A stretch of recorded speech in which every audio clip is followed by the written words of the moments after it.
আসসালামু আলাইকুম ভিউয়ার্স, আপনারা সবাই কেমন আছেন? আশা করি সবাই ভালো আছেন। তো আপনাদের মাঝে একটা প্যাগাসাস ব্র্যান্ডের মেশিন নিয়ে হাজির হলাম।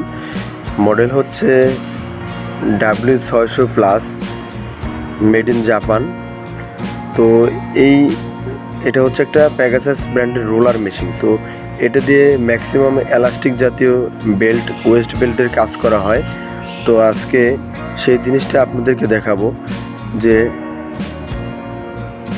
রোলার দিয়ে কাজ করলে কাজ হবে একদম সুন্দর এবং স্মুথলি কাজ হবে, কিন্তু শেয়ারিংগুলো যে আছে, বাইরের রিকোয়ারমেন্টস অনুযায়ী যে শেয়ারিং আছে, সেই শেয়ারিংগুলো রেগুলার হয় না। এক এক জায়গায় এক এক রকম হয় এবং এক এক জায়গায় এক এক ধরনের আনইভেন হয় স্টিচ।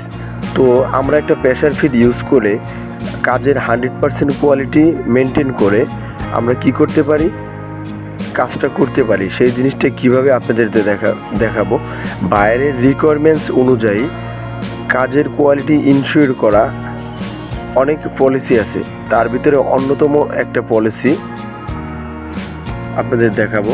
তো এই কাজের জয়েন্ট স্টিচটা আমরা যে প্রেশার ফিটটা মেশিনে লাগানো আছে, সেই মেশিনের জয়েন্ট স্টিচ মিলে না সহজে। 2 পিস মিললে 3 পিসে মিলে না। তো এই যে কাজটা আছে, তো আপনাদের দেখাবো একদম প্র্যাকটিক্যালি, আপনাদের সম্পূর্ণ কাজটা দেখাবো, সুবিধা এবং অসুবিধাগুলো। দেখেন, এই আমরা কাজ করতেছি রানিংয়ে স্মুথলি, মেশিনের অ্যাডজাস্টমেন্ট ঠিক আছে, রোলারের টান ঠিক আছে, সব ঠিক আছে, তারপরও জয়েন্ট স্টিচ এবং শেয়ারিং রেগুলার হবে না। সেই জিনিসটা নিয়ে আপনাদের সাথে A to Z আলোচনা করব। দেখেন, এই জয়েন্ট স্টিচটা কিন্তু মিলে নাই, জয়েন্টটা মিলে নাই। দেখেন, শেয়ারিংগুলো এক এক জায়গায় এক এক রকম আসছে। তো এই যে ফিটটা দেখতে পাচ্ছেন, এটা হচ্ছে রোলার ফিট, অর্থাৎ ফিটের ভিতরে বেয়ারিং টাইপের, বল টাইপের চাকা লাগানো আছে 12 পিস, 10-12 পিস চাকা লাগানো আছে। এই পাশে 6 পিস, এই পাশে 6 পিস। তো এই চাকাটা লাগালে আমার কি হবে, ব্যাক পার্টে যে আপনার চেলিগুলো আছে, ফ্রন্ট পার্টে চেলি আছে, পকেটের কাছে উঁচু আছে, সেইগুলো জায়গায় একদম ইভেন হবে কাজ, কোনো জ্যাম পড়বে না। ও ব্যালেন্স করে নিতে পারবে, প্রেশার ফিটটা ব্যালেন্স করে নিতে পারবে, মেশিনে জ্যাম হবে না এবং শেয়ারিং হবে রেগুলার।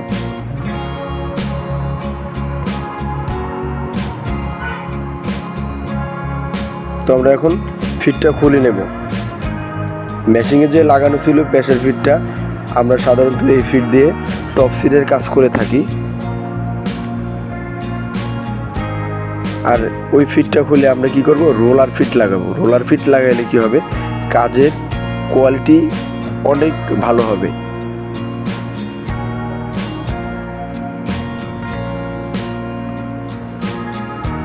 এটা হচ্ছে টপসিন ফিট।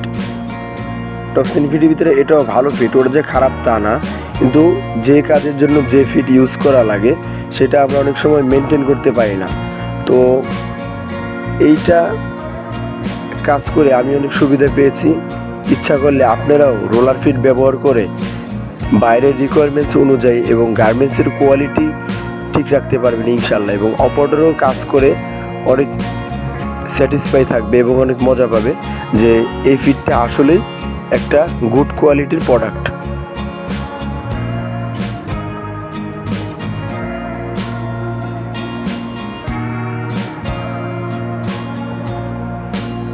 ফিটটা আমরা ভালোভাবে টাইট দিয়ে নেব, যাতে করে যেন নিডেল না ভাঙে।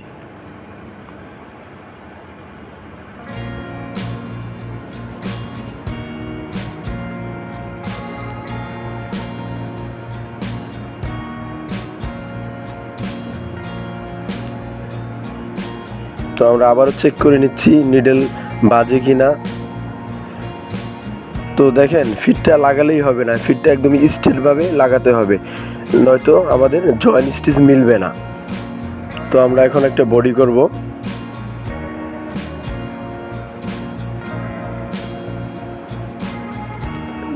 নেক্সট, তো আমরা বডি করতেছি, দেখেন রোলার ফিট দিয়ে।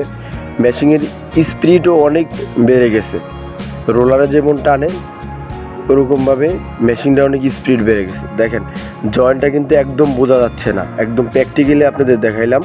জয়েন্ট কোনোভাবেই বোঝা যাচ্ছে না যে এটা জয়েন্ট আছে। আর শেয়ারিংগুলোও একদম রেগুলার, সব জায়গায় শেয়ারিংটা সুন্দরভাবে আসছে দেখেন। তো আজকে আপনাদেরকে এই ভিডিওটা দেখানোর জন্যই উদ্দেশ্য ছিল এটাই যে আপনাদেরকে ভিডিওটা দেখাবো একটা রোলার ফিডের কাজের সুবিধা এবং অসুবিধা। তো আমরা অসুবিধা এখনও পাইনি, সুবিধাই অনেক বেশি। তো আরও নতুন ভিডিও নিয়ে আপনাদের মাঝে হাজির হবে। তো আমার ভিডিও যদি আপনাদের ভালো লাগে অবশ্যই একটা লাইক করবেন, কমেন্টস করবেন এবং শেয়ার করবেন। পাশে থাকবেন, ইনশাল্লাহ ভালো কিছু দেওয়ার চেষ্টা করব। সবাইকে ধন্যবাদ। আল্লাহ হাফেজ।